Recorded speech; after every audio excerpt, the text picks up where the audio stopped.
On December 15, 2011, NASA's Solar Dynamics Observatory captured this footage of Comet Lovejoy approaching the Sun.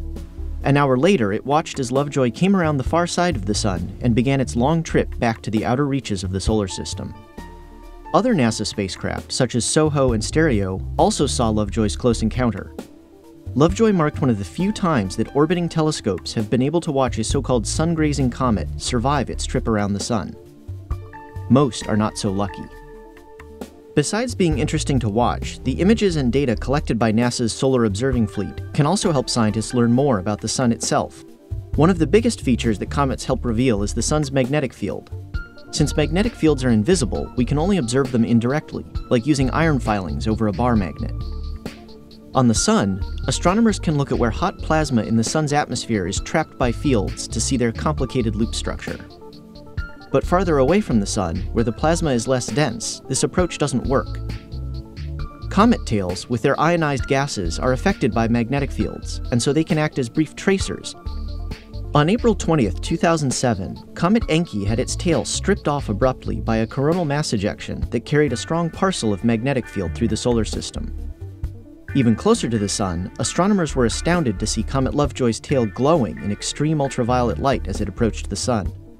They now think the glow is caused by energetic electrons in the Sun's corona interacting with oxygen from the comet.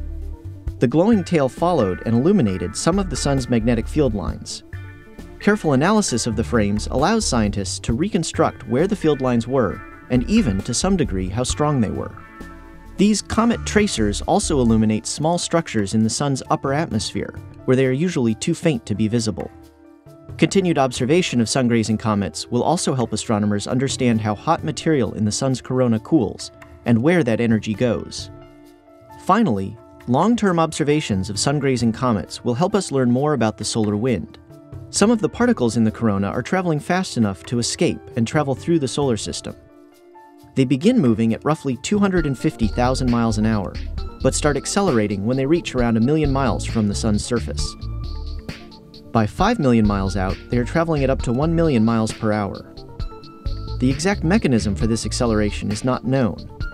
Comet tails that are blown off by the Sun travel with the solar wind and can act like a dye tracer in a river. Because they are made of different materials than the usual solar wind, they are distinct and easy to pick out, so they can show exactly how the acceleration unfolds.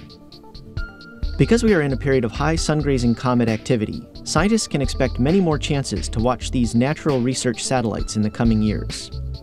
In fact, another large comet is expected to have a close solar pass on November 28, 2013. This comet is roughly the size of Hale-Bopp, so it should give quite a show. It will also undoubtedly be a treasure trove of information for scientists, and who knows what new solar secret it might unlock.